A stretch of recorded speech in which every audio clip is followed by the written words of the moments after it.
Good morning and welcome to the May 28th, 2025 City Council meeting. We'll begin with the invocation from Councilmember Marsh, followed by the pledge. If you'll please stand. Let us pray. Dear Heavenly Father, thank you for the gift of this day and the privilege to serve this city and its people. We ask for your wisdom and discernment as we lead. May our actions reflect truth, justice, and love. We lift up every resident, seen and unseen, and ask your blessings over our families, educators, small business, faith leaders, and those often overlooked. Protect our fire, police, and sheriff departments, and strengthen all who work for those of our community. May those whose names are never called still feel seen, valued, and embraced by the unity we strive to build. Guide us with empathy, anchors us in equity, and let service be our legacy. In his holy name, amen. Amen. I pledge allegiance to the flag of the United States of America and to the republic for which it stands, one nation, under God, indivisible, with liberty and justice for all.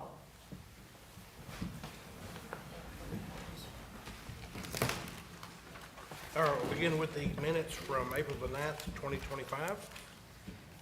Move to approve as written. Second. Got a motion by Curtis, second by Wynn. All those in favor say aye. Aye. Opposed? Motion carries. All right, we're going to come down for some awards.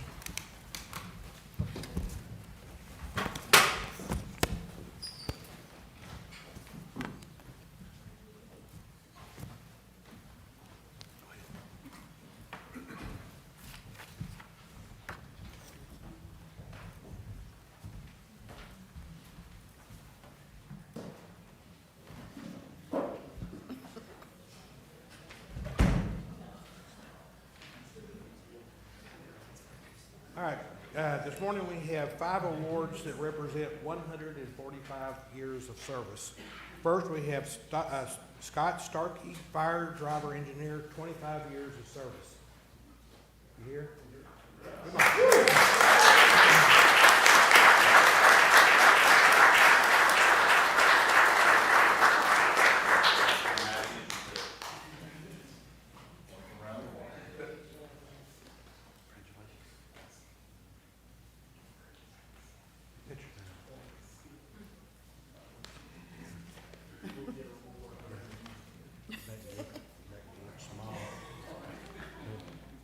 I need a stool.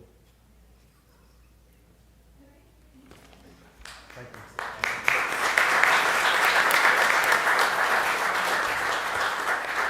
Next, we have Brian Bowman, Police Sergeant, 25 years of service.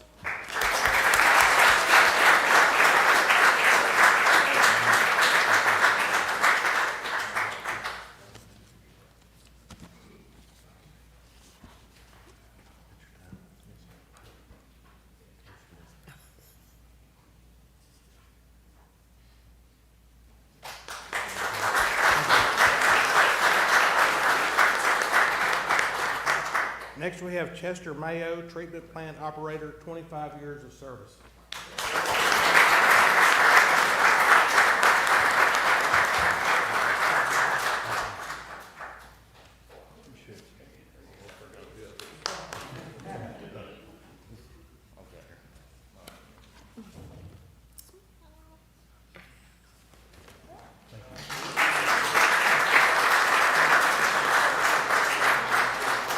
And next, we have Gary Smith, Building Services Supervisor, 35 years of service.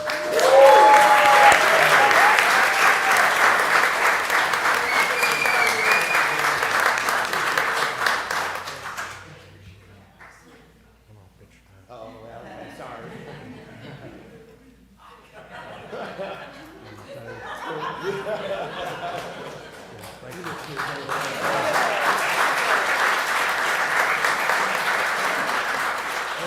And last, we have Jose Parga, Parks Manager, 35 years of service.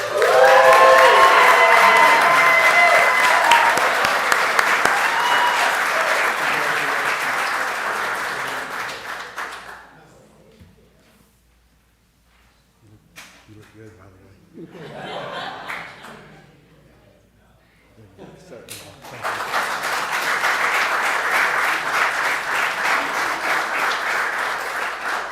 And just real quick before everyone leaves, 145 years, that's a long time. And for five guys just to have that much time together, it means a lot. And I've seen you guys around for many, many years. And just your loyalty to the city, your example to the young people about sticking with the job means a lot. So thank you all for what you do, and appreciate your service to the city of Tyler.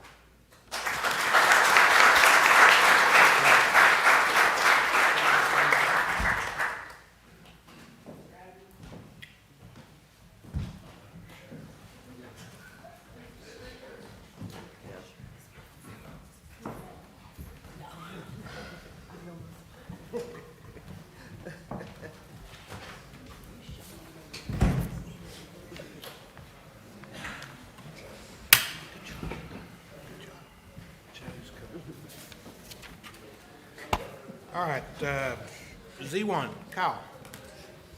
Good morning, Mayor and Council. We have one item today. This is a request for a zone change from two-family residential district to R1D, single-family residential district. This is on North Border Avenue. This property is at the corner of North Border and West 32nd Street. To the west is a daycare facility, and then it's surrounded by residential development to the south and east. To the north is the Glass Rec Center. The applicant's requesting this zone change to facilitate infill development on this property. It is a corner lot.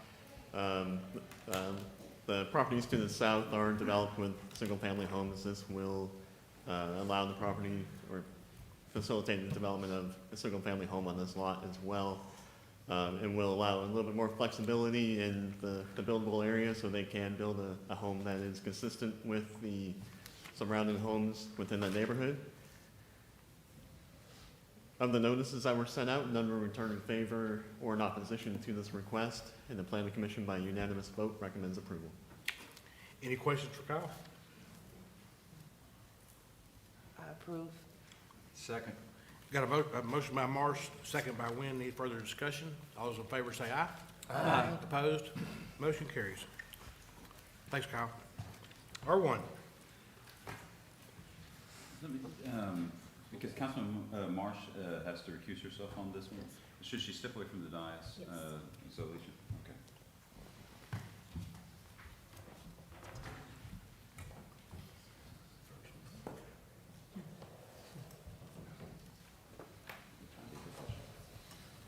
All right, R1. Good morning, Mayor, Council. Good morning. This is a request to consider adopting a resolution nominating Tyler Regional Hospital, the UT Health Tyler, for an award of a State of Texas Enterprise Zone Project designation and the job retention benefit under the Enterprise Zone program.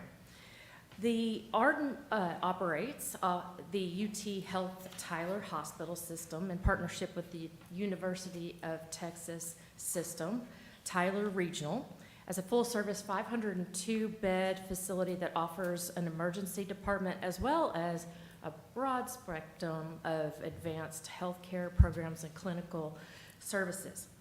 So over the next 5 years, Ardent plans to invest $5 million to upgrade the facility and modernize medical equipment. These planned investments will allow Tyler Regional to continue to provide quality care to those in need and offer a wide range of services to Tyler, our Tyler community, and the surrounding communities as well. Ardent currently has 2,569 employees. Just over 1,500 of those are full-time jobs per the definition of this program. During the designation, Tyler Regional expects to create at least 10 new jobs and maintain the existing levels of employment at their respective facilities in Tyler and retain all full-time jobs for benefits under the Enterprise Zone program. Tyler Regional is targeting to hire 35% economically disadvantaged persons, veterans, or enterprise zone residents for new or replacement personnel for certified jobs during this designation period, which is 5 years. Their investment is updating the UT Health Tyler Hospital in an exciting and integral part of its commitment to the Tyler community. So with that, it is recommended that the City Council consider adopting a resolution nominating Tyler Regional Hospital, UT Health Tyler, for award of State of Texas Enterprise Zone Project designation and the job retention benefit under the Enterprise Zone Program. Any questions for Heather? Move to approve R1. Second. Got a motion by Wynn, second by Hawkins. Any further discussion? All those in favor say aye. Aye. Opposed? Motion carries.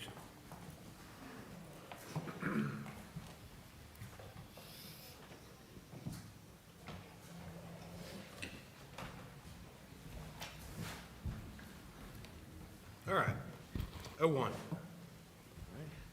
This next Al? item, this next item has been a collaborative effort between the city planning staff, as well as the airport staff here at the Tyler Towns Regional Airport. This has been intended to address or prepare for development around the airport, private development that we've seen over the years, and to be proactive in meeting our obligations with the FAA. So staff has conducted research and looked at some tools that are available to the city. But before I get underway, I'm gonna let Steve Thompson with the airport kind of talk about what we're required to do, why we're here today, and then I'll come back and discuss some of the finer details. Thanks, Kyle. Good morning, Mayor, Council. Good morning. Good morning. As Kyle mentioned, I'm here just to briefly cover the why portion and answer any questions you might have as far as implications of what we're doing. But basically, as you all know, the airport is an economic engine for the city, and really it's a resource for the entire region. It's an asset that we really have a duty and obligation to protect long into the future. And what this change in ordinance does is basically provides protection for aircraft pathways in and out of the airport, which would be pretty much obvious, but also provides some protection for people, structures, and resources on the ground. So it's a very all-encompassing effort to really try to make sure that the future development around the airport does not infringe on the ability to operate the airport safely. As you can see in the slide, the goal is to prevent the creation of hazards to aircraft coming in and out of the airport, and as I mentioned, also to protect people and structures on the ground. We've done a great deal of investing on an annual basis just with the staff that's out there and maintaining the airport, but also the infrastructure investment that, as you know, is greatly funded by the FAA. Next slide. I'll read just real briefly right from the FAA website. Basically, it states, when airport owners or sponsors, planning agencies, or other organizations accept funds from FAA-administered airport financial assistance programs, they must agree to certain obligations or assurances. These obligations require the recipients to maintain and operate their facilities safely and efficiently and in accordance with specified conditions. So there are basically 40 different grant assurances. You can see the one that's most applicable to what we're talking about today, but this just outlines our obligation as a recipient of those federal funds. And as you know, all of our capital projects are funded sometimes at 90, sometimes at 95%, and even sometimes at 100% in terms of our FRIG that was purchased 2 years ago. So we're very reliant upon that funding for our future operations, and we don't want to jeopardize that by allowing some type of development that we could have altered, changed, or at least used this mechanism that we're proposing to make sure that it doesn't infringe upon aircraft coming and going. So up to that point, any questions on the why piece before Kyle gets into the how? Okay. You're going to explain this map? I'm not going to, Kyle. Okay. This was just, that map's in reference to the last bullet point there, talking about discouraging uses within the RPZs. Can we go back to the plat? Oh, yeah. Within the RPZs, which are the runway protection zones, and they're just highlighted there in red, well, circled in red. Those are off the ends of the runways. Kyle, could you and Steve do kind of just a real quick, kind of help center everybody so that they know kind of what they're looking at in relationship to Tyler Pounds Airport? So, actually, I have Give other some- maps. well, I Yeah. don't know if that helps, but this is the part of this, well, the airport, in relation to streets and highways, on the west side of town. That blue line around there is the city limits, so that does go out to surround the airport, proper. And, this is essentially this, kind of the same maps here, or the same areas, with those black areas and hatched, those are in the RPZs, the areas that are mostly affected by the land use, restrictions that are being proposed. So this kind of help orient the location. So does the ordinance affect the entirety of what's outlined in black, or just the part in black that's in the city limits? Everything that's in black, inside and outside the city limits. So on all the black areas, are there existing structures now in the black? If there are existing structures, yeah. There are existing structures outside of the black areas, but this ordinance would apply to those areas, what's in them now, and what can be in them in the future. So, But the ordinance is saying you cannot have a structure inside the black, correct? no, it's, so, kind of come back to kind of what's being proposed here. So, it doesn't prohibit a structure from being, in the black areas. It does, establish, three land uses that do not need any further review, in the ordinance to do, and those are, essentially things without structures, which are surface park and agricultural activity. And then if there are any other uses, those can be evaluated on a case-by-case basis through essentially the variance process, and that will involve FAA feedback from the FAA on whether that activity would, in their opinion, be detrimental to essentially the runway clearance. And so the way to look at it is, there are three that are as is by right, no further review. That does not preclude, that's not an exhaustive list. There is a mechanism and ability to do other things. So if you have a structure in there now, and want to continue that, or build something new that's not already pre-cleared, if you will, then there is a mechanism to do that, so. One of the screens had 75 feet on it. Can you show that Yeah. screen? So this is, so there's two things here. One is to formalize and essentially mirror the FAA guidance on any height activity that has structures with tall buildings. So as it stands right now, through the FAA, if you are building something around the airport, you do have to get a clearance, or do an airspace study, get a determination of no hazard from the FAA. That should be done now. Right now, the city doesn't have anything that necessarily requires that, but the FAA does expect the city to enforce that. This will allow us to do that.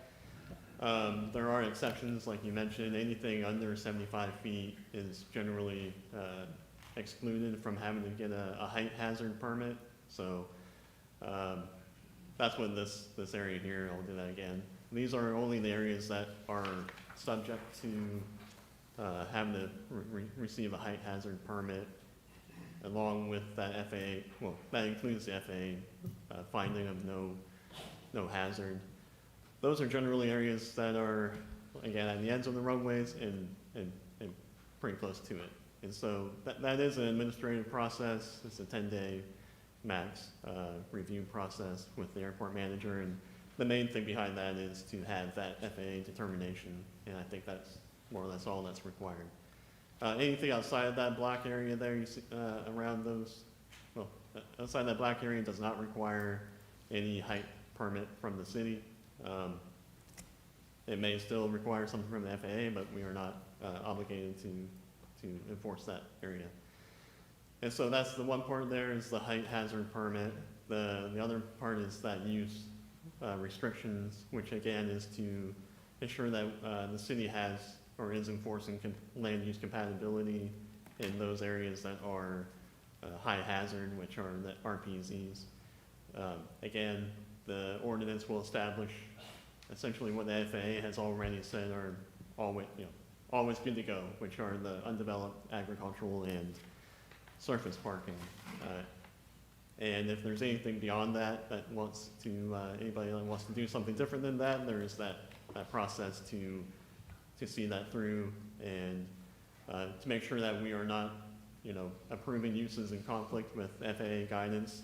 We would require that there is that discussion as well. Similar in the city, if there's a property that's not zoned for certain business or activity, there is a process to change that. It comes through city council, so it's kind of like a zone change in that respect. That is similar to what might happen here. Is there already residential in some of these areas? There is I believe there is a few homes, yes, in some of those RPZs. I didn't mention it on this slide, 'cause I jumped ahead, but this ordinance is not retroactive. It will not require anybody to remove their home, remove any structures that are not, they'll be legal non-conforming for that. And again, if the time comes that something happens, they want to rebuild it, or they need some kind of clearance for a bank or a lender or whatnot, they have that mechanism to get that cleared. And to make that use allowable. I didn't quite understand the 75 foot. Can you explain that one more time?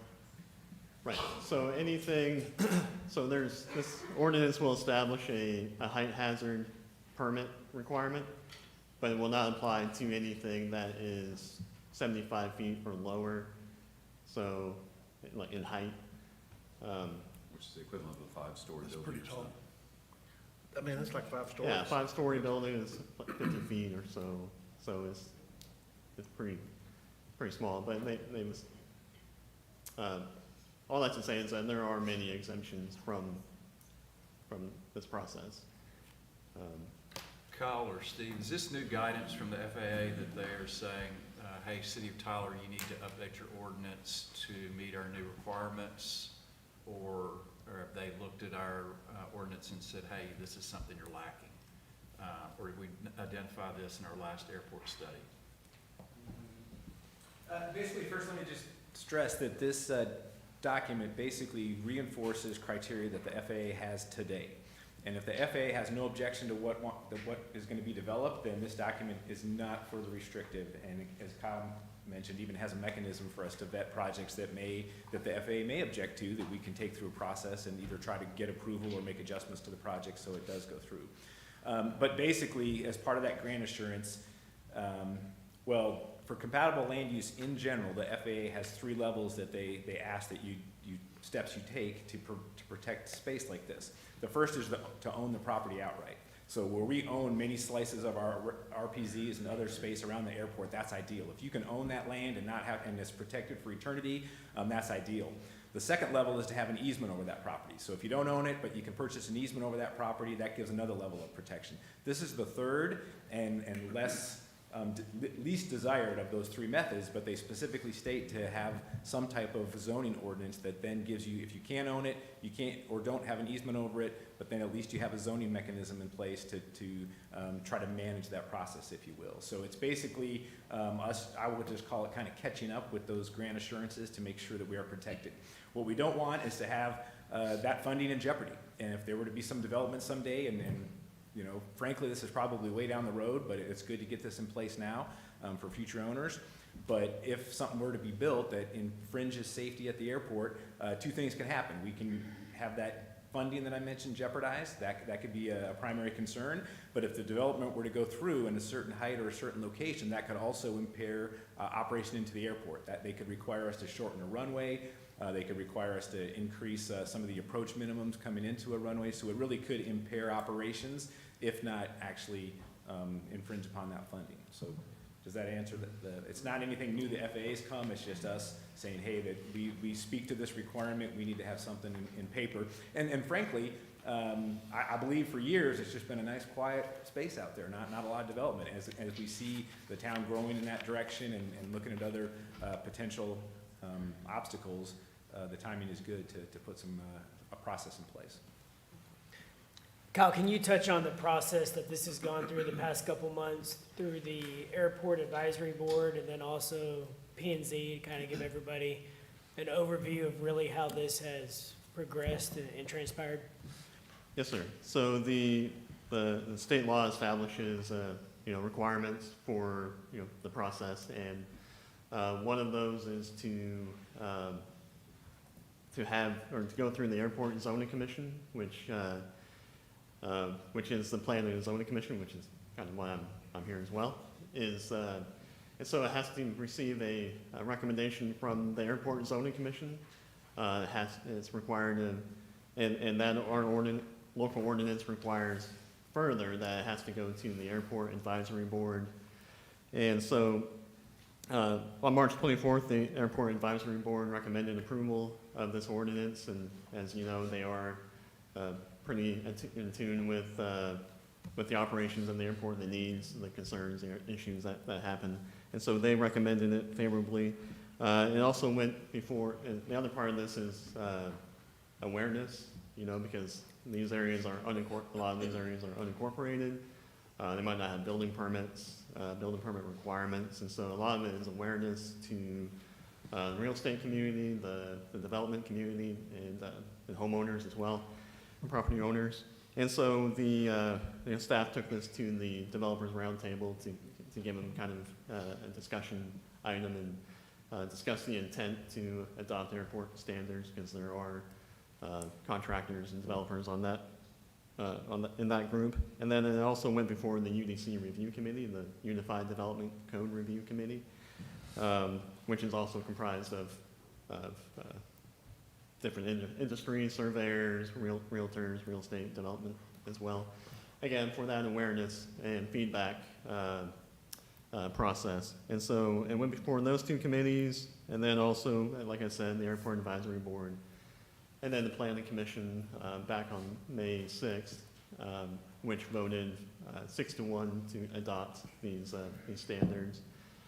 I'll also say the law does require that to go through this, it does need to be published in the newspaper, which it was, and then also as a courtesy, staff did send public hearing notices to the property owners that live within the RPZs, those properties that are maybe more affected by the use restrictions, or at least process and whatnot. And so that as a courtesy, we felt like it was a good idea to make sure that they were aware of these proceedings, aware of what's being proposed, what recourses there are, mechanisms in place, because obviously they are greatly affected by it, but also their awareness is going to help implement this, what we as a city need to do from our obligations with the FAA. So that's been the process to date. And I believe there are some affected property owners that are here today that might have some feedback. So if I want to build a hotel, would I have to go outside of the pink area, or where are the boundaries? Because I'm looking at all these colors, and how far out would I have to go from the airport? 'Cause I see the runways are closer to the airport, and then the parameter is pretty far out. Right. These are airport zones that they use for different for things. Not all these colors affect or are in play with this ordinance here. To build a hotel, if it's outside of that black area, that large black asterisk looking thing, then there's no, it can go anywhere in there. It can also go within the black boundary as well, but it would need that airspace study, hotel usually. 50 feet or less, but if it's more than that, then yes, it would need an airspace study.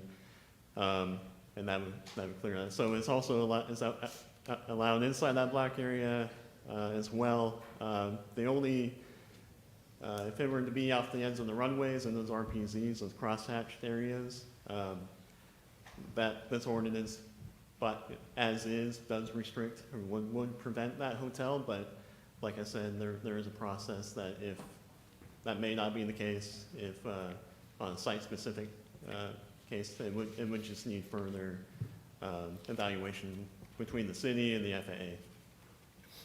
So Kyle, we've got two black areas. We've got the smaller ones and the larger ones. The smaller ones, right at the end of the runways, are those, does that apply, the 75-foot rule apply to those also within Yes. that smaller It does. black area? So as it is right now, if someone owns that property there are 4 things they can do: the agriculture, surface parking, Yeah.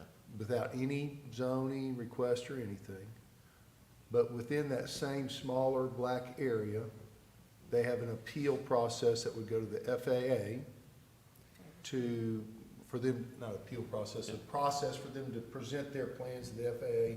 That's where that 75-foot rule comes in. Anything 75 foot or less, if they're building it, they can show their plans to the FAA, and the FAA then has to approve it. If it's in the RPZ, it would need both.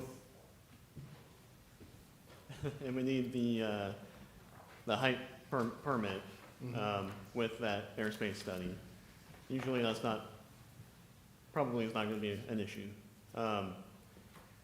If it does not fit within those categories, the as is by right, no further review categories, then it would actually, the process, it would go before the city's zoning board of adjustment for a use variance. But as part of that process, the applicant is required to provide something from the FAA to essentially, either they will or we will have that discussion, because that's critical information for the board of adjustment to know whether if they're going to grant a variance for an activity that's going to be detrimental to what the airport's trying to achieve. So, yeah, there'd be 2 things. If you develop in that crosshatch off the end of the runway, that's not consistent with that, it would require a height permit at an administrative level. If it's a 20-foot building, probably not going to be an issue with the height. And then the use would also go through a review process. And when you say RPZ, that is the smaller black area. The Yes, sir. runway protection zone is the smaller Yes. black area. So, guy wants to put up some mini storage across 64 there on the north side, and it's within that height requirement. He's got a shot to put that out to the city and to the FAA, and he has an opportunity to lay those plans out for approval. That's correct. Okay. And let's clarify again, the residential also, because you said that the homes there, it's not gonna affect them, but what if I have 10 acres and I wanna build some spec houses? I'd have to get that approved through the city? If it's in the crosshatch black area, or, Wherever you Okay. said that there's already residential. well, within the RPZs, within the smaller black areas, that there are a few homes. They're not subdivisions, but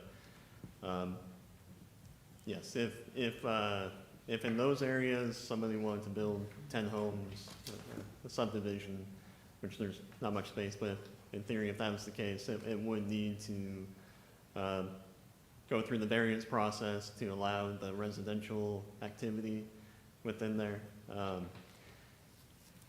And then that would be in conjunction with the FAA. If it's outside of that area, within the larger black area there, that could be, there's no use restriction, and there's likely not a height issue, but there would be a height process, or a height permit process, just to confirm that. Those homes are usually 20, 25 feet tall. I will also say, so in the research of other cities, and many other cities in Texas do have these requirements. The restrictions within the RPZs mirrors a lot of those other cities as well. And then beyond that, those other cities do have use restrictions outside of the RPZs. So in those blue areas there, which are the approach zones, off the runways, that's where the planes are going to go. They do further segment those into smaller areas and say 1 unit per acre, 3 units per acre max, things like that. This ordinance does not have that. It only focuses on the RPZs in terms of the land use restrictions. So it is a more friendly approach, I guess, in terms of other cities may have further restrictions outside of what we're trying to do. I'm sorry, I'm confused. The small hatched black area, The RPZ. that is the focus of this whole ordinance. The larger black, yes, the larger black area is not the focus of this ordinance. So if, like Councilmember Hawkins says, if she wants to build 10 houses outside of these 4 black boxes, they can do it without any, I have to appeal to the city, sounds without like. any appeal. They can go out and they're out in the county, they can just build them. Outside of these black areas, there's no land use restriction, no. Remember, you're out in the county for quite a bit of this, so you don't have zoning that's applying to properties outside the city. Now, outside, and so you have the hashed areas in which you have height restrictions there. You still, though, go to the greater black area, Kyle, if you don't mind. So when you have kind of the greater black area then that goes off of your runway protection zones to protect your airport, you then have where there will be, I assume, platting that still is required. We will have to review in the platting different pieces of information in relationship to this. Beyond this, we talked all about land uses, but there's also different uses that are specified in here in relationship to safety components, such as nothing can be used in relation to create electrical interference with radio communications between the airport and aircraft, make it difficult to distinguish between airport lights and other lights, resulting glare to the eyes of flyers using the airport, impair visibility in the vicinity of the airport, including but not limited to the creating of excessive smoke, fog, mist, dust, and other matter endangering the landing, taking off, or maneuvering of aircraft, or in any manner constituting an airport hazard. And so there's other pieces that are components of this that are as part of your large ordinance here, that go with those different land uses and in reviewing of the platting for the properties that falls into this black territory here. Okay. I got one more question. So just to be clear, Kyle, these rules are already in effect. The FAA already requires this today.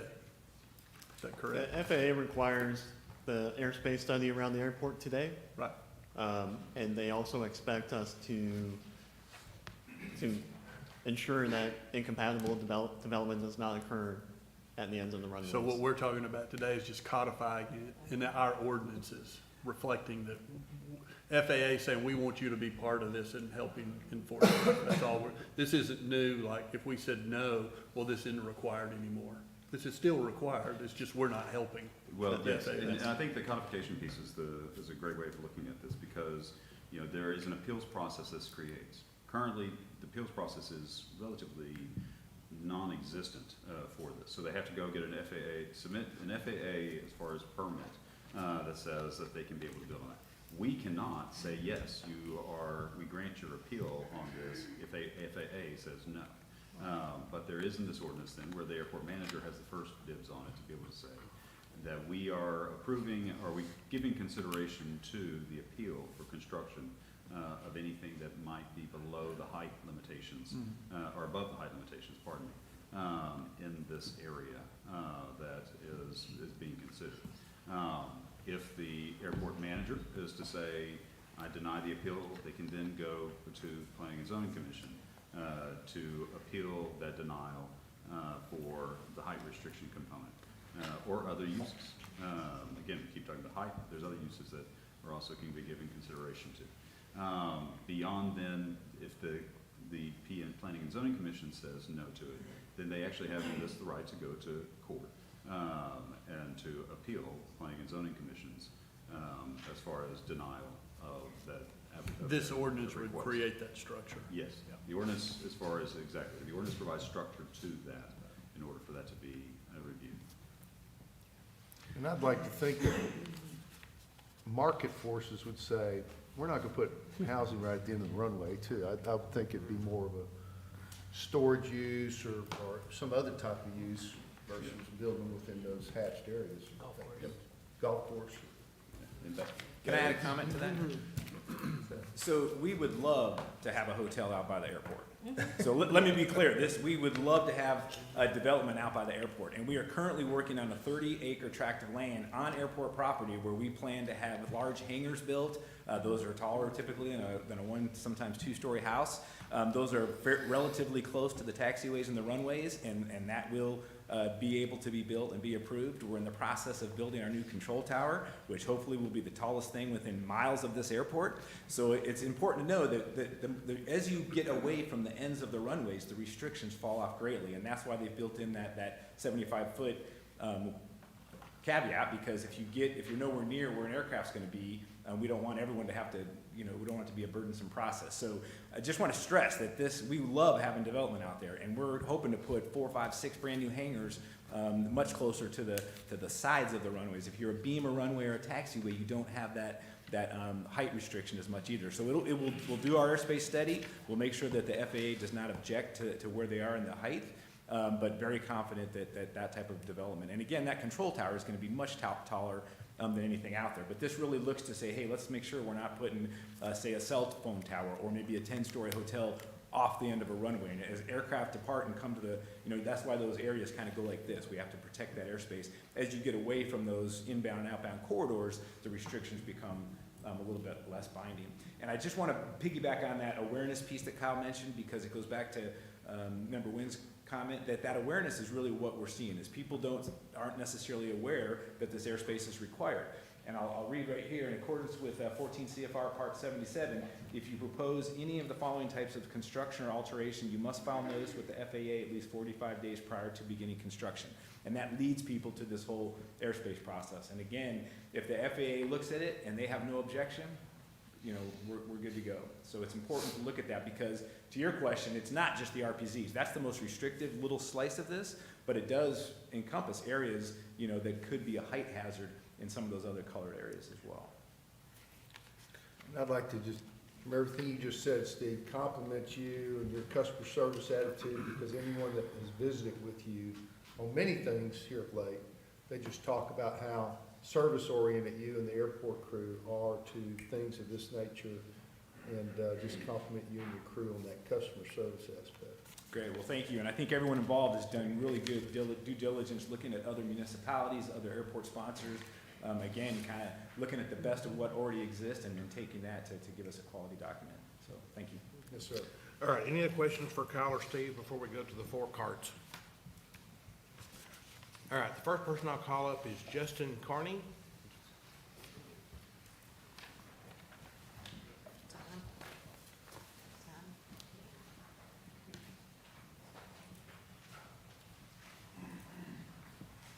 Hi, everybody. My name is Justin Carney. Morning. I brought a letter with me, but I'm going to deviate off that a little bit and then maybe just give it to the city clerk, if that's okay. A little bit of context about myself. I was born here in Tyler. I'm a real estate developer, residential. I'm currently working on a neighborhood called Wellington Place. That's directly north of the airport. And this map is zoomed out pretty far, but yes, I'm in that northeast corner there. And you can kind of see that word Duke Place, and then all those homes that go off towards the north there. That's my project. I've been working on this project for 10 years. We invested into it. We work with the city of Tyler because we're in the ETJ, but that's not to say that we're in the city limits. So we have city water and we have city sewer. So anytime we go to do anything, like put more houses and stuff like that, we do get a plat and we get approval from the city of Tyler. I'm opposed to some of the things that are trying to be put in place today.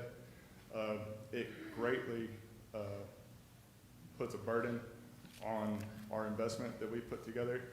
It's has nothing to do with the residential homes, and it actually has nothing to do with the 75-foot rule. I have no grievance with the 75-foot rule. One of my biggest grievances is that in 2018 and 2019, we were asked, if not required, to put in a 1,000-foot city spec road through this area, which is called Duke Place. And you recoup your investment on roads by putting structures on both sides of the road. If this was to go into effect, I wouldn't be able to put anything on the east side of that road. In today's information, I've actually learned a lot from the planning and zoning meeting, which I attended. And during the planning and zoning meeting, several people asked several questions about if they would be allowed to do this or allowed to do that. And my interpretation of what the answers to those questions were was that there would be no structures. Your options were compatible land uses only, livestock, surface parking. One example was given that, you know, if you were to park RVs, could you put a cover over the top of those RVs? And the answer was no. So I'm encouraged today from some of the things that I've heard, yet it's still scary because I've put a lot of time and a lot of money into developing this neighborhood, and I feel like it's, you know, I'm gonna get my legs cut out from under me by giving up the opportunity to do anything on this eastern track. Another thing that I'll say is, in the planning and zoning meeting, there was a map that was on the board that was not made available to the public, and it showed different black lines. So you had your RPZ, which everyone's pretty clear on where those lines go, and that's kind of what I just spoke about, was that area. Today, there was another black line that goes around, and that's not the one that I'm talking about, but it was a zoomed-in photo that had a black line going right through my western tracts. So I have 3 tracts of land, and they are all considered commercial use. They're not considered commercial use by city standards, whereas it would be like C1 or C2. They're just Highway 64 frontage. I mean, you're right there. I'm sure most of you have driven by it. It's not been made clear what those restrictions would be on that side of Duke Place. And so it encompasses about 3 different tracts of land, which amount to about 8 acres of commercial use right along Highway 64, which services a neighborhood directly to the north that is 250 houses. And so it's scary because it'll impact me in a devastating way on this project that I've put 10 years into. Though I understand that that the airport and the growth is good for the city of Tyler, I feel like I'm bearing the burden by losing this property rather than this property just being eminent domain. I'm being handed restrictions that is lost opportunity, and you know, there it is. I'll have to pay taxes on it and keep it, but I can only run cows on it next to a very expensive road. And I think that there's a lot more information that could be found out. Some of the information's been vague, and some of the information from the planning and zoning meeting does not match up with what was said here today. And I'm very encouraged by what was said here today, but I mean, you all asked some very good questions. I stand behind all your questions, but there's more questions, and we don't have answers to some of them. And I would like more time to investigate this. I would like more time to see what the detrimental value to my property is going to be. I've ordered an appraisal. We're waiting for that to come back. And so I ask you guys to table this for 30 days to give us some more time to look into what our options are. I appreciate your time. Any questions for Mr. Carney? I'm gonna get Steve to come back up. Any Not a questions? question, but just a comment, and that's the reason why I had asked the question that I asked, went to pick my husband up at the airport, he wasn't there yet, flight was delayed, and I drove down, I didn't realize they were adding on the extra, going further back into, Wellington back there. So that's what I was wondering about, those restrictions. Was he gonna be able to finish out that part of the subdivision? And that's what I'm gonna ask Steve. I got a question. Mr. Carney, how much land do you have left on the east side of Duke that you would build out? 4.49 acres. And that's pretty much in the RPZ, correct? Yes, sir, over 80% of that is in the RPZ. I also would note that, don't quote me on the exact number, but the airport elevation, Steve, what's the airport elevation? 544. Is 544. I'm in the 400s, I'm like 490 elevation. So I really have no issue with the height. I'm not here today to talk about height. It's just, you know, everything that's there already is retroactively able to stay. It kind of sets a precedent. I've been sitting on this land with the hopes of doing something once the neighborhood is completed. It's a 250 house development. I mean, the opportunity is unknown. I don't know what we were gonna do with that land, but I don't know what we'll do. And the I don't know factor is why I'm asking for this to be tabled. All right. Thank you, Mr. Carney. Yes, sir. May I give this to the city clerk? Sure. It's a letter that I'd like on the record. Okay. All right, next we have Nancy Wright. You want to come up?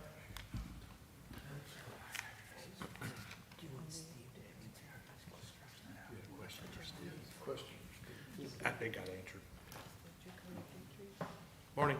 Good morning, Mayor and City Council. I have helped Dr. Carney and Justin Carney since 2007 sell houses in that neighborhood. Very successful building in the neighborhood on the west side of town. They have a great HOA, and the part of the land that's going to be, and there is some confusion of what Justin showed me that he got and then what was said today, is that the only thing he can use that land for is to run cattle or to make it a parking lot. And then today, there was some suggestion that maybe he could build on it. So just those two different meetings, there's some confusion. The biggest thing is that when Dr. Carney bought this land, the front land on 64 was designed to be commercial, whether it's a vet or an eye doctor or a strip center that would complement, you know, the subdivision, and that's been their goal. And as a real estate broker who has sold probably over 50 houses in the neighborhood, I think that the last thing they were gonna do when the development was so far is to actually build a strip center for a hairdresser, a barber shop, hopefully not no smoke center, or not one, but anyway. But I just think that for them to have to give up that 5 acres that they have right on 64 without it being some kind of compensation for the fact that they've been waiting, you know, to build that out and to make money off of it, would be sad. And I would like to, I don't know if I have the right, but I would like to ask if y'all would just table it for 30 days so we could get some more facts and information and figure out which part of the planning and zoning and what part was said today is factual and actual. And that's all I'd like to say. All right, any questions for Ms. Wright? If I may, Mayor, I think part of the confusion lies upon in the ordinance on page 14 of how perhaps it was read. So the height permit required states, except as specifically provided in A, B, or C, and C below, no material change shall be made in the use of the land, no structure shall be erected or otherwise established, and no tree shall be planted in any zone hereby created unless a height permit therefore shall have been applied for and granted. So when they say, well, we can't build anything in here unless you apply for the height permit, that is correct. But the height permit, as far as application for height permit within a height hazard zone shall be presented to the airport manager or designee and may include, but not limited to, a site plan drawn to scale showing the proposed GPS coordinates of highest point above ground, site elevation, final structure or object height and dimensions, total structure elevation, and all existing structures. Additional information to assist in determining compliance within this division may be required. So that's ultimately with the plat and the application for, that will have to go to the FAA and to the airport manager, is what is being required. So when the statement of, as Ms. Wright was kind of saying, well, you were told that you couldn't build anything. You can't build anything unless you get an application for the variance. But as of right now, they could. As of right now, the FAA could shut them down. No, I mean, okay, well, I'm thinking about the commercial side.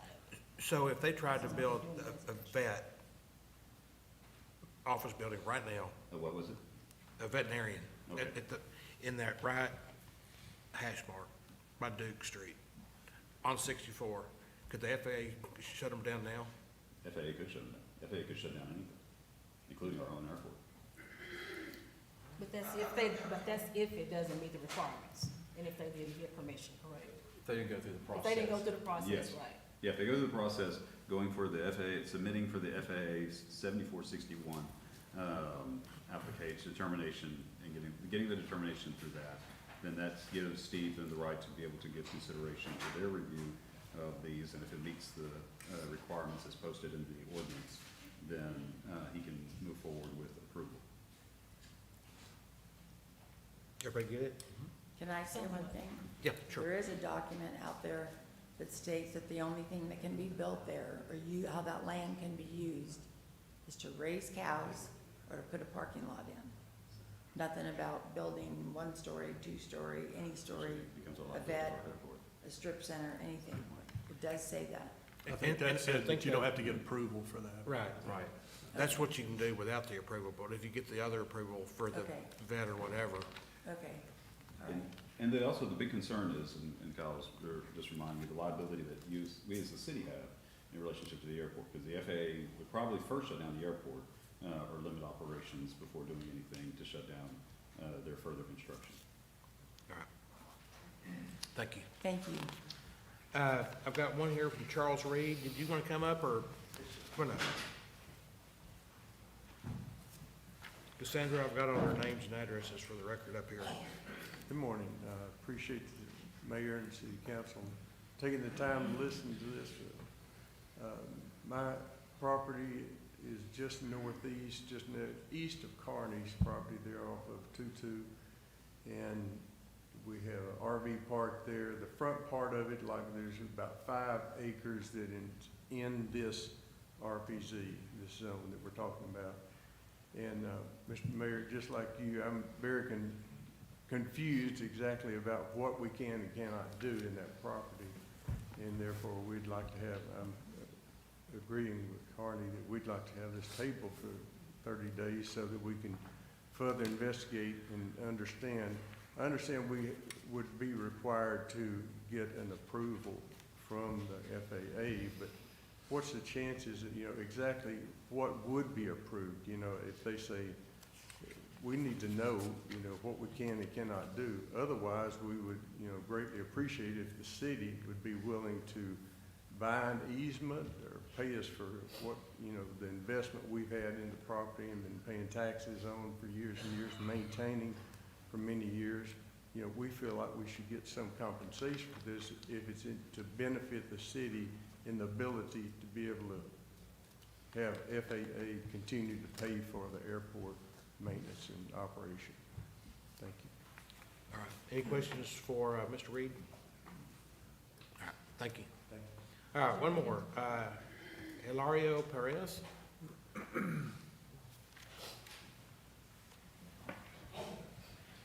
Morning. Good morning. Good morning. I think for the most part today, I feel a little bit more confident about the RPZ and some of the development and some of the things that have been said versus the last time we were here. I know that for me, yeah. Would you mind just bringing the microphone a little closer? Oh, I'm sorry. No, that's okay. Thank you, sir. Yeah, I feel a bit more confident today than I did last time, just because of the clarification. We always want more answers than all the questions that we probably have. For us, most of my land, my 4 acres, is covered within the RPZ. My home, about 90% of my acreage, like I said, 4 acres. I think for the most part, I know everybody said that it's non-retroactive, so I don't have to worry about, how I live now and anything else. And probably further development, I guess I wouldn't be able to build a home there since the restrictions are either non-residential, it's all agricultural.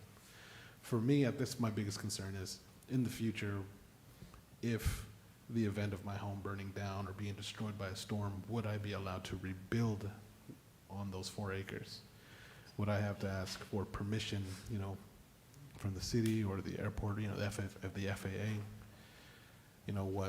I guess that would be the biggest clarification I would want. Because I would hope to, stay there, for many years to come. Or, it'd be better for just me to vacate at some point in the future and not have to worry about any of that, But that's my biggest question. Where's your acreage in relationship to the? So within the RPZ, we're on County Road 4134 at the end, right next to that RV park. Okay. Yeah, like I said, 90% of our 4 acres is covered within that RPZ. So my biggest concern, like if my home were to be destroyed, would I have to ask for permission? I imagine I would. Would I be allowed to even rebuild? Because it's, that's our residential, that's our home, So for now, I guess it's okay, but in the event of something were to be catastrophic and destroy my home, would I be allowed to rebuild? Or would I have to jump through hoops in order to do so? That's my biggest concern. Any questions for Mr. Perez? Thank you. So, in relation to that question, yes, the ordinance states in regards to non-conforming uses, abandoned or destroyed, that if more than 60% of the property was damaged or destroyed, you would have to go and go through the variance process for reconstruction. Which is the airport manager and the FAA. Correct. Okay. Thank you. Any other questions for Mr. Perez? Okay, thank you. Thank you. Kyle, all 4 of our speakers got up and made reference to, from the planning and zoning meeting to today, there's been greater information shared or different information shared. Is it something that, new findings, what, or interpretation? No, I think it's just, from the meeting, after hearing kind of the feedback, the questions, the discussion, I want to make sure I tailored this presentation to try to address, some of the things that we've heard before. In an attempt to be a little bit more clear, I think at the planning commission meeting, the initial presentation didn't kind of get into that mechanism to allow other activities other than 3. That's why today I kind of focused on, making sure that that's well known. So maybe that's some of the confusion or the question there. But nothing has changed in the ordinance or interpretation. It's just trying to be a little bit more, just discuss that aspect of it a little bit more than I did before.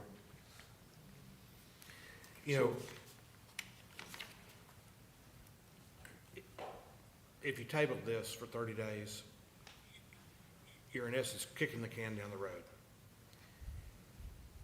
And I understand all the concerns. If we don't do something, whether it's now or in 30 days, we could lose our grant funding for future airport improvements. And we're talking hundreds of millions of dollars over the course of the next 10 years or whatever.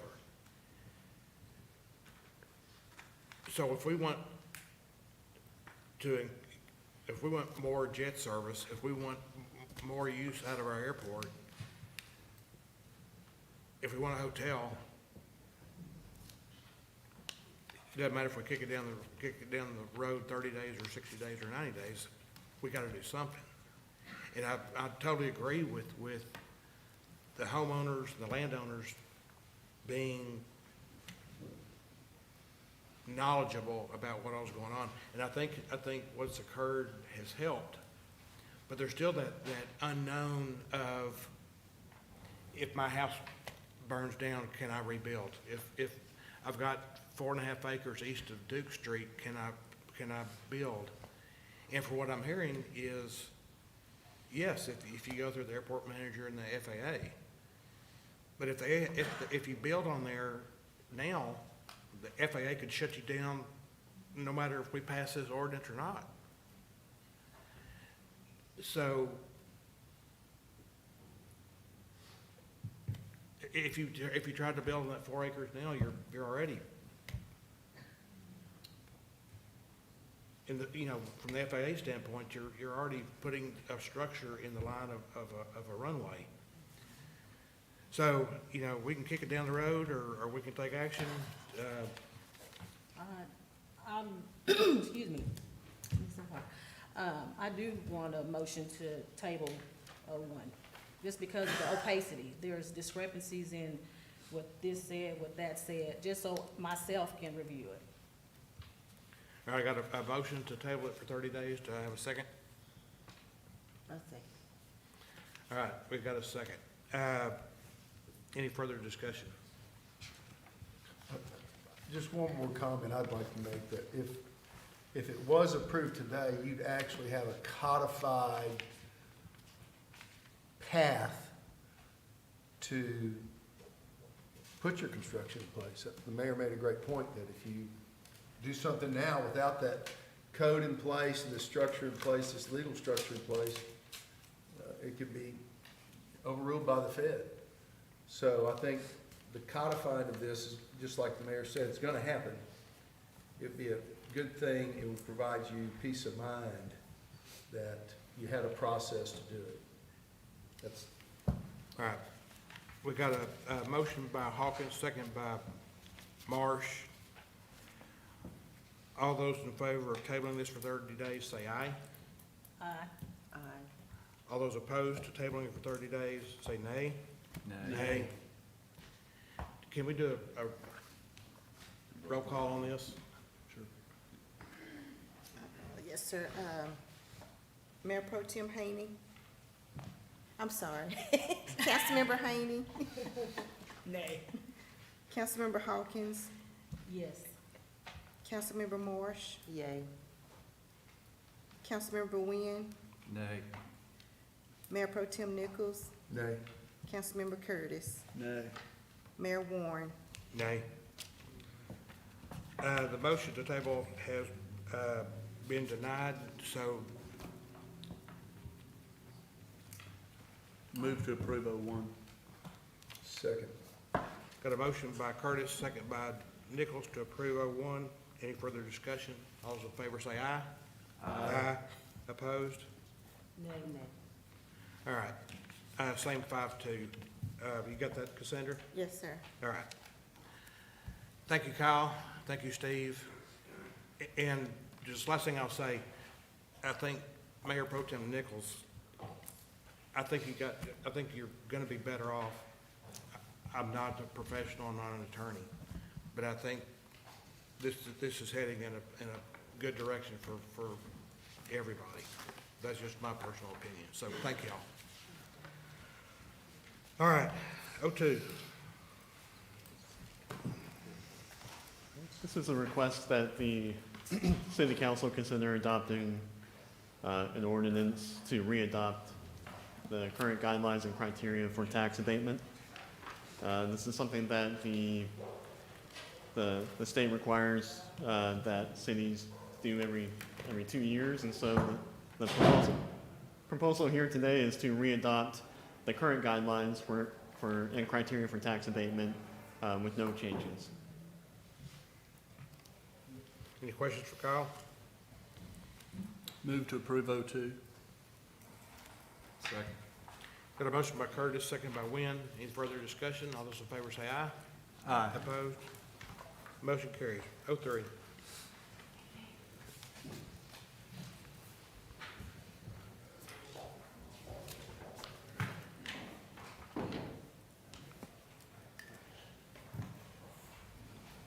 Morning, Mayor and Council. Morning. David Gibson, Chief Building Official. I'm here on behalf of the Building Services as far as we're looking at an amendment to our current codes. As of January 1st of this year, the federal government has mandated a new type of refrigerant.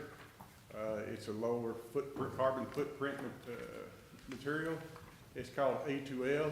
The transition to A2L refrigerant is a gradual process that involves updating building codes, equipment design, and training for technicians. HVAC manufacturers in the U.S., such as Trane and Carrier, have switched to manufacturing equipment only using the refrigerant as of January 1st of this year. A2L refrigerants are being used in residential and commercial air conditioning and refrigeration systems. It is now considered safe and approved for human comfort. It has been used for several years in vehicles and in some refrigerators and big refrigeration units. So it's not a totally new concept. The 2024 I-codes, which is ICC that we're under, changes facility compliance with requirements and support producers in refrigerant appliances already transitioning to the lower GWP solutions, such as A2Ls. Approved code changes in the 2024 International Building Code, the International Residential Code, the International Fire Code, and the International Mechanical Code allow commercial and residential use of A2L refrigerants to replace high global warming HFC refrigerants. Currently, the 21 codes that we're under does not allow for a storage of this type of gas.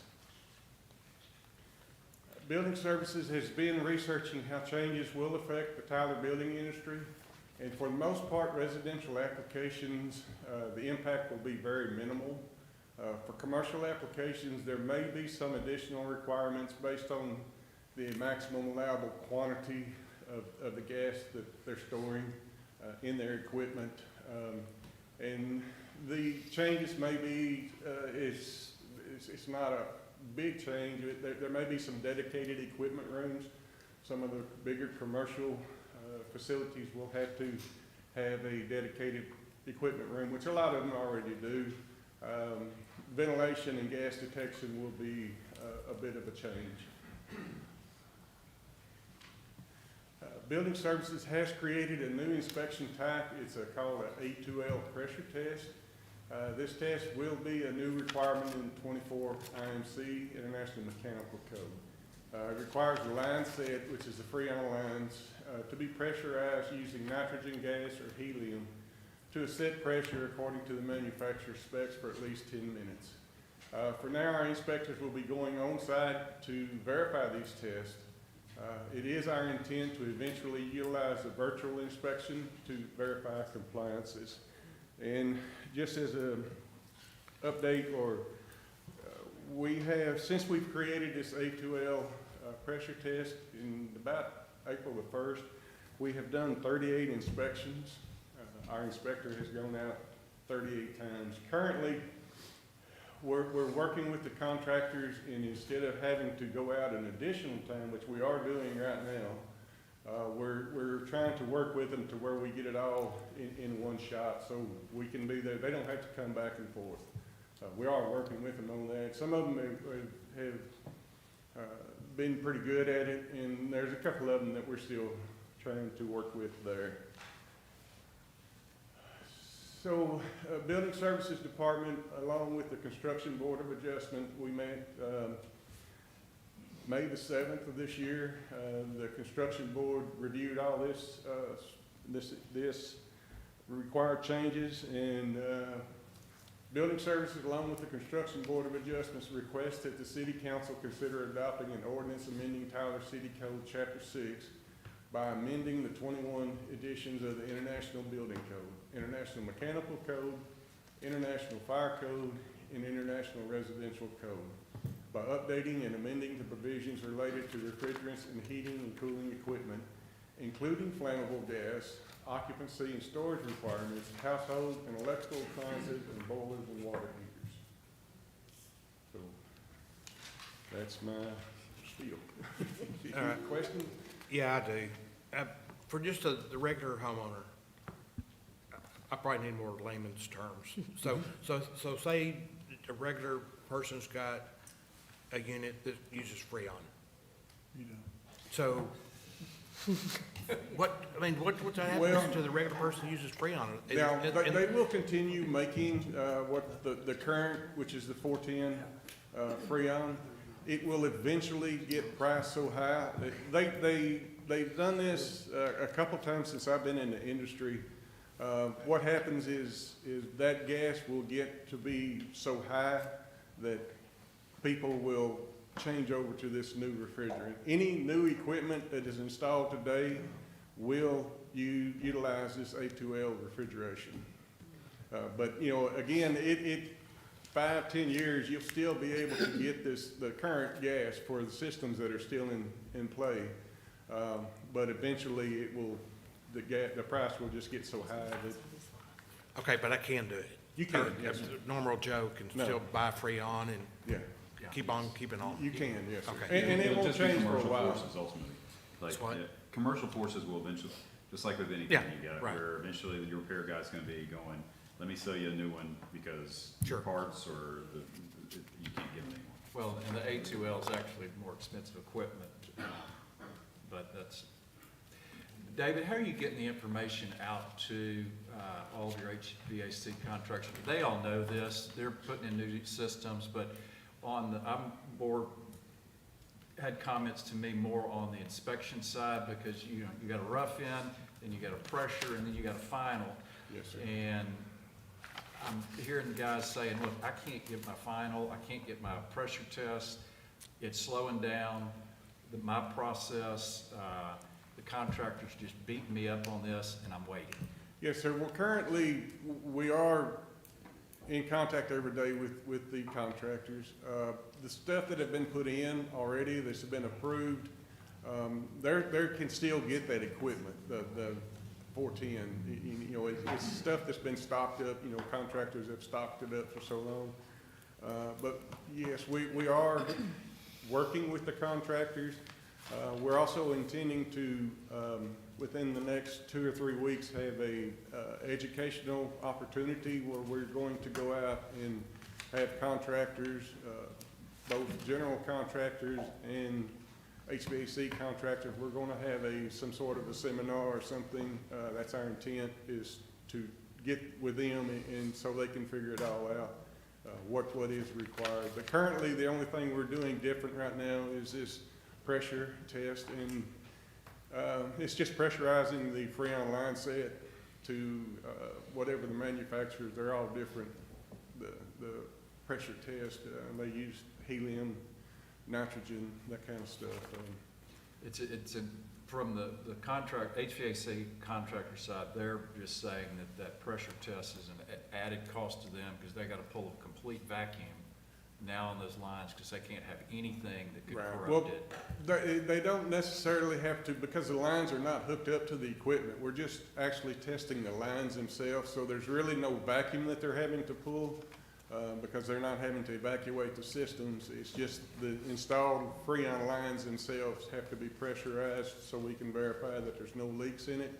And like I said, we are working, we probably got at least half of them to where we're doing that now when we do the rough end, so that we don't have to come back. The only thing is, sometimes when we do a rough end, the contractor has installed everything and he's moved on to a different job. Well, now we're gonna have to have somebody there to pressurize this test.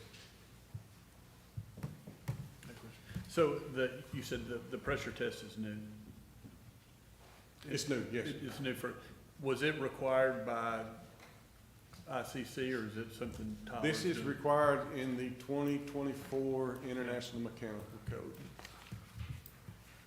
which I put in your packet, I put the ICC, everything in there for legal reasons. I can't print it out or anything like that. But all we're looking at adopting on the 24 Mechanical Code is just one chapter in the book, and it's the refrigeration chapter. The other books have just very minimal amendment or adoption amendments to them. And it all pertains mostly to the amount of this gas that can be stored. And why is that? That is because this is and the fire department's here as well. That is because it is a low flammable gas. That's what the L stands for in this. It's kind of similar to butane, maybe. It's got a real low flash point, and if it was to ignite, it's not going to go anywhere, basically. And Joey back there, he may be able to bring in a little bit more on that end of it there. But it is considered a flammable product, but it's a low flammable product. This type of freon's been used in Europe for years. It has. And like I said, your cars have it in there. A lot of, if you have a new refrigerator, it's utilizing that. And the only reason that we're having to change stuff is because of the amount that's stored in the equipment themselves. That's why residential, there's not that big of a change, because they're not going to, most of their line sets and all that are pretty short and pretty close, and so they don't have a lot of gas. Some of your bigger commercial, you know, if you've got something, 3-story unit building or something like that, then there's a lot of gas that's stored in that equipment. All right, any questions for David? Move to approve 03. Got a motion by Curtis, second by Wynn. Any further discussion? All those in favor say aye. Aye. Opposed, motion carries. Thanks, Thank you. David. M1, Jacob.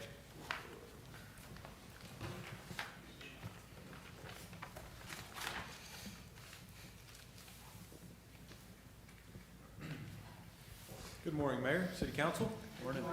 My name is Jacob Yanker. I'm with Tyler Water Utilities, and I'm going to be presenting agenda items M1 and M2 this morning. So starting off with M1 for the Lake Tyler raw water pump station improvements, construction award bid number 25020. So a little bit of background on this project.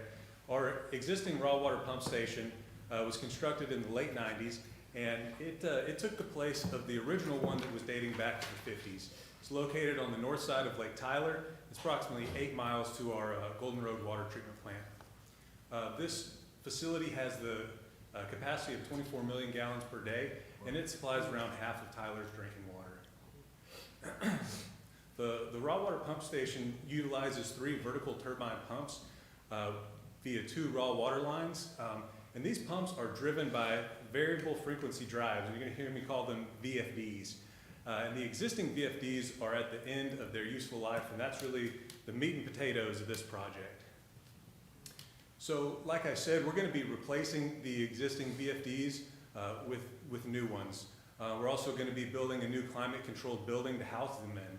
So this is the existing electrical building out there, and as you can see, there's not very much room for phasing of construction to take the old ones out, put the new ones in, all while the raw water pump station is continuing to operate. So we'll also be installing a new electrical switchgear, and we'll be upgrading and replacing the electrical service and the transformer to the pump station. Another big part of this project is installing a standby generator with a 48-hour fuel supply. We'll be doing some SCADA improvements and integration, and this is how we communicate and control these remote facilities. We'll also be replacing some critical on-site valves, and there's going to be some site access improvement. And the last point here on this slide is not necessary, or it's not in the construction award that we're awarding today, but I wanted to go on ahead and mention it because it's relative to this project. So for the course of this project, from when we started to design, we considered replacing the motors and the pumps as well. Upon further discussion, we thought it to be a better practice to refurbish the existing motors and pumps. How we're doing that is over the course of design and construction, we're going to do one each year. So that saves us on having to fully replace the motors and pumps. So sealed bids were received and read aloud on April 8th, 2025. Our final design OPCC was $12.2 million. IECON was the apparent low bidder, but upon further investigation, they had some rounding errors, but the major offense was that they provided pricing for VFDs that did not meet the project specifications. So we moved to the next low bidder, which is TACNEC, And they did provide the correct pricing for the correct specifications. We reviewed their approved contractor application, and through the vetting process, they were recommended by our consultant for this project. We have a 36-month construction schedule, and that's due to the long lead time of some of the electrical equipment in this project.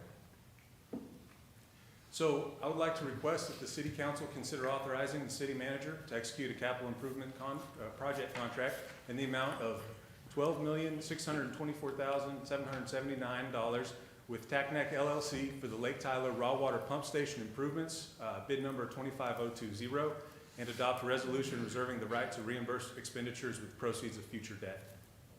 So have we used them before? No, sir. So due to the specific nature of this work, we didn't see really any local contractors bid on this. We received 3 bids, IECON, TACNEC, and Graycon, and all 3 of those guys, well, Graycon's the one contractor that we've worked with in the past. So we have references or? Yes, sir. We do have references. I have some with me here. We called several. Everybody that we talked to with TACNEC had positive things to say. I had them in here. They had positive things to say. I think there was one reference that said that they were currently working under a construction project with them, and that they couldn't comment on TACNEC, but professionalism was highly recommended, and responsiveness, all the references checked out. Jacob, this is once again us updating, upgrading very aged equipment that probably should have happened sooner than now. Yes, sir. So like I said, the VFDs, they are nearing the end of their useful life. The project is going to be 3 years, so that's a very long project for us, but we're taking steps in that proactive approach. What's the recommended life on those VFDs? I believe it's 20 years, Okay. but I could double check that for you. Jacob, with the refurbishing of the VFDs, how far down the road does that get us? I would presume it's not an extra year, because then it wouldn't be cost effective to refurbish, only to replace it. Is it a significant amount of time? So the refurbishment of the pumps? Yes. Yeah, so we estimate that this refurbishment will get us 10 years down the road, and with a possible additional refurbishments. All right. Move to approve M1. Second. Got a motion by Curtis, second by Nichols. Any further discussion? All those in favor say aye. Aye. Opposed? Motion carries. M2. Alrighty, so M2 is for the Highway 271 and FM14, or to FM14, and North Broadway 12-inch water line extension construction award, bid number 25031. So I've got the background and the scope all on one slide here for us today. So this project was identified as a critical project in our distribution system master plan. And what it does is it is going to loop large diameter water lines, 12-inch water lines. It's going to loop them together on the north and northeast side of town. This is going to be near Highway 271 and Loop 323, and then another section along North Broadway, as you can see here in this map. This project consists of over 12,500 linear feet of 12-inch water line. And the majority of this water line, the great majority of it, is going to be in either City of Tyler right-of-way or private easements. There is going to be a small amount in TxDOT right-of-way. We're going to be boring across TxDOT right-of-way in multiple locations, and then all of the associated pavement repair, revegetation, and just reestablishing the disturbed area that we normally do on a linear project like this. So sealed bids were received and read aloud on May 8th, 2025. As you can see here, we had a great turnout. We had 10 bidders bid on this project. The top 2 were very, very close. And really, the top 4 were all very, very close as well. The low bidder was A.E. Schul and Company. As you can see here, the City of Tyler has done many projects with Schul, and they are recommended to move forward with on this project. And our construction schedule is 180 working days. So I would like to request that the city council consider authorizing the city manager to execute capital improvements project contract in the amount of $2,127,942.50 with A.E. Schul and Company for the Highway 271 to FM 14 and North Broadway 12-inch water line extension, bid number 25031, and adopt a resolution reserving the right to reimburse expenditures with proceeds a future day. So Jacob, is part of the reason for doing this to delete the line that's going out to John Souls Foods? The whole system is gonna see benefits on the north and northeast side of town. So John Souls has been online for around 8 months, and everything's been going great since they came online. But this was part of your kind of the longer-term plan, you know, kind of even regardless of the Yes, John sir. Souls project. In fact, y'all may remember, you know, it was a few years ago, but when we talked about the project on Highway 14, and how this one was going to need to be done because it was part of your water master plan. Got it. You guys. Any other questions for Jacob? I think out of 10 bidders, that's good. I'd like to congratulate the winner of the bid. Are they here? No. Move to approve it. Two. Second. Got a motion by Wynn, second by Nichols. Any further discussion? All those in favor say aye. Aye. Opposed? Motion carries. Thanks, Jacob. Chief? Good morning, Mayor and Council. It's exciting Good morning. for the police department to be here with you today, Mr. City Manager. As we talk about the police training center renovation project, I'll make a commitment today. This will not be the longest presentation you see today. I Thank you. guarantee that. Thank you. But You just don't give, get to determine it, they do.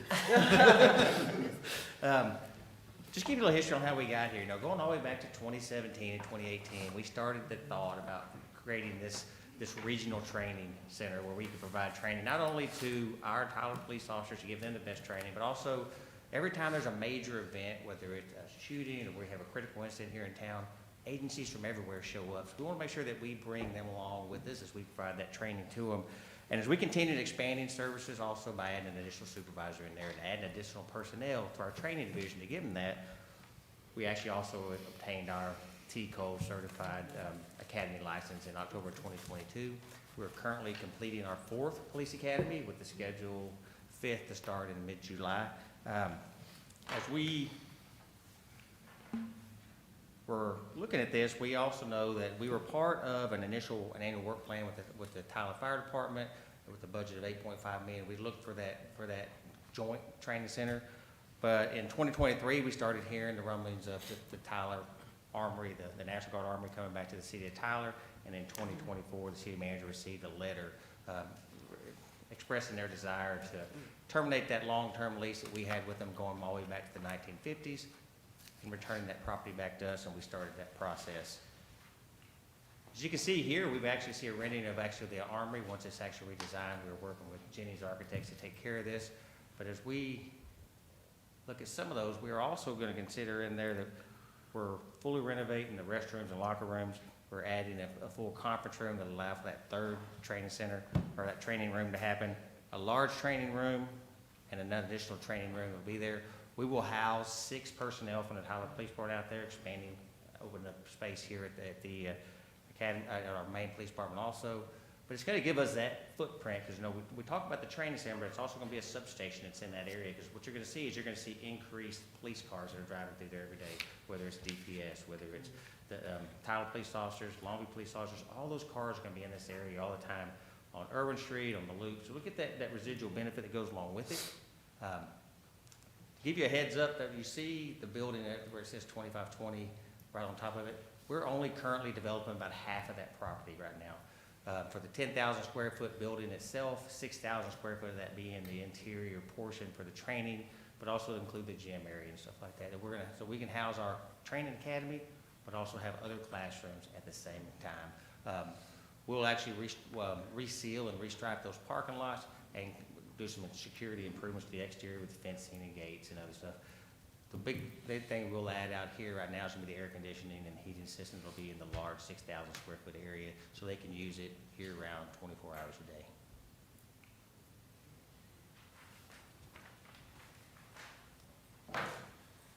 Well, Darren Jennings, city engineer, I want to come and tell you about, we went and we advertised for bids on April 11th and 18th. We opened bids on the 29th. We didn't quite get 10 bids. We were excited to get 8 bids on this project. They ranged anywhere from about 1.75 million to a little over 2.2. And as you can tell, we also let the contractor tell us how long it would take them to bid the project. Anywhere from 150 days to about 274 days were the options. With the 274 days and the 270, the longer term contract was the higher bids. So the two lowest bids were Fast General Contractors out of DFW and Watson Commercial, here local contractor. We did have an additive alternate, you can see here on the far right. What that is replacing 16 upper windows in the large room in there just for various reasons, just heat, energy efficiency and all that. So what we did, this was a request for proposals that we did. So we did review, a committee was set up to review the bids and the qualifications of the contractors. And it was decided unanimously from that one to award the bid to the local Watson Commercial Construction. So this was approved by half-cent sales tax at their May 13th meeting to award the bid to them to fund this project. So any questions for me right now? Any questions for Darren?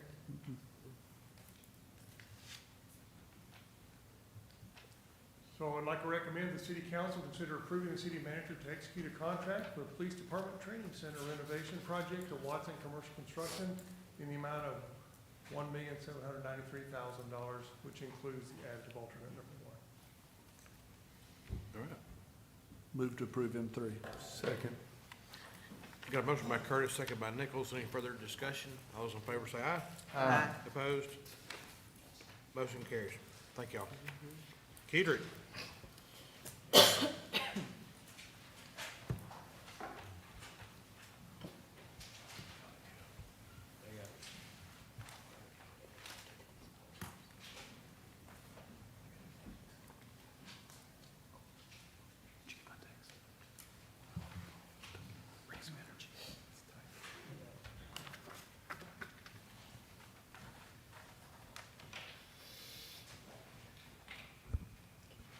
Okay, Mayor, Council, I'll try to make this a abbreviated presentation. I know you all had a long meeting today. If y'all have any questions, please feel free to stop me anywhere along the presentation. But this is your quarterly report for the second quarter, and we'll start out with the general fund. We're expecting revenues to be about $250,000 less than budget. Sales tax is up about 6% year to date. We are lagging in our franchise revenue. Expenditures are about $914,000 less than budget's what we're expecting. And we'll just kind of hit some of the highlights. I know last presentation I kind of gave you a progress on some of the budgetary items. I'm not going to touch every one of them, just the ones that we've had some changes on. The portable Class A burn building, you all approved that at a recent council meeting, so delivery is expected in September of 25 of this year. Also, for the PD, the 2 police officers have been hired for the downtown beat. That's going to be funded by the TIF-TERS zone. And then code enforcement, the substandard structures, the update we have there. We now are up to 10, we're up to 8 properties that have been demolished for about $80,000, and we have about 10 structures pending to be demolished. Okay, on our infrastructure investments, the change there is the street seal coat program is now in progress. Okay, water utilities fund, we're expecting revenues to be about 1.4 million less than budget, primarily due to rainfall. And then we're expecting revenues to be about 3.7 million less than budget. Okay, some of the highlights from the supplementals that you all approved during budget. The 12 by 12 trench box was not ordered. They were able to make some modifications to existing trench boxes. So we appreciate the guys for saving dollars there. Also, the track hoe that you all approved for them to have has been purchased and is in use. And then the capital improvements, we meter replacement program, we're looking at up to about 8,800 meters out of 11,000.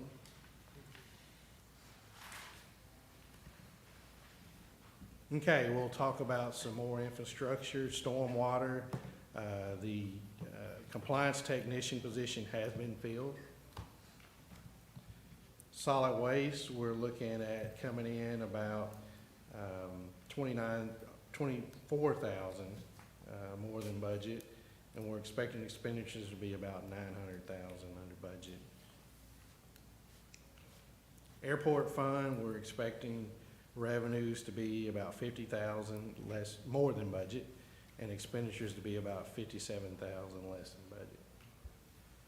Development services, we're expecting revenues to be about 639 greater than budget, and expenditures to be about 288,000 less than budget.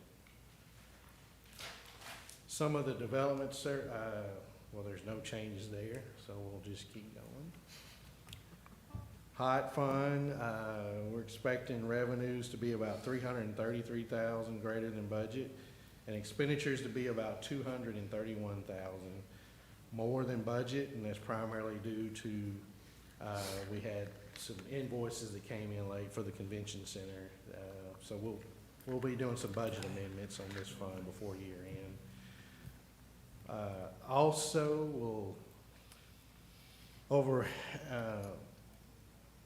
we are up to about I think about 6,000 linear feet on the stamp beds over at the Rose Garden Center, and we're continuing to clean the old fairground facilities over there.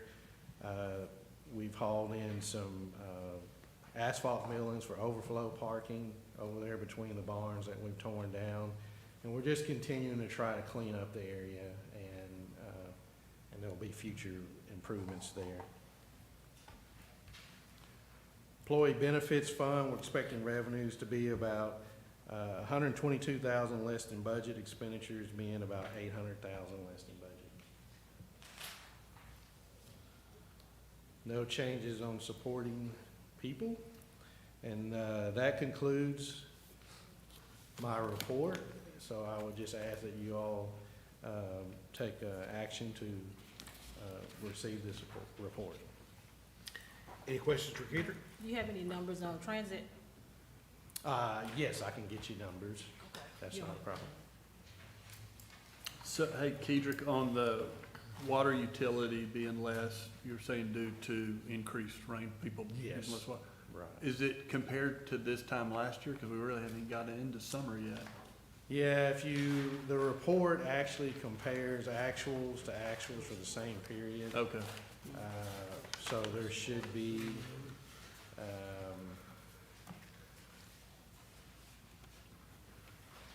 it is a little higher, just like current water sales was almost 12.6 million for the same period. We're at 1.4. We also had some rate increases as well, so. Yeah. And honestly, that can change even between Sure. now and That's the what I'm next thinking report. too, yeah. Yes. Hope it doesn't, but. Yeah.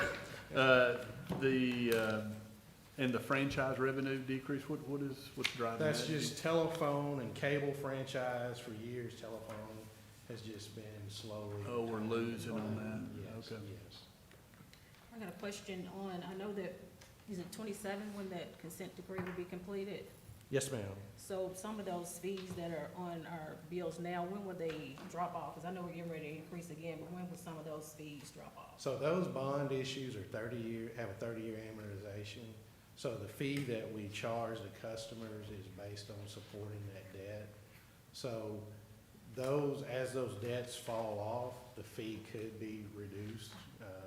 That would be the ideal situation. Hopefully there's not any more compliance issues like that. And we can have our rates where they need to be so that we can keep the system in the good shape that it needs to be. Do we know when that bond will? Well, each year we go out for them, it's 30 years. So it was the we've first got- ones we really started issuing was what, 2008, 2000? Not 2008. Well, we entered into the 2018. consent decree in 2017. Yeah. Don't hold me to it, I think 2018-ish or so, 19 was maybe the first bond issue. So probably about 2049, 2040, 2048, 2049, somewhere in there.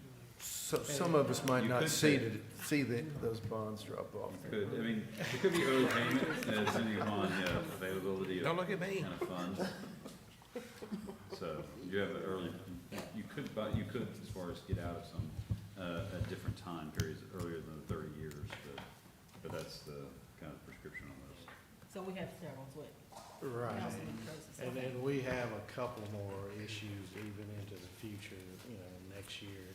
So we're looking at an issue, I think, at least 2, maybe 3 more issues. It just depends on how the bids come in on the project, so. And it'll be 30, each one of those is 30 Right. years out, so. All right, any other questions for Keeter?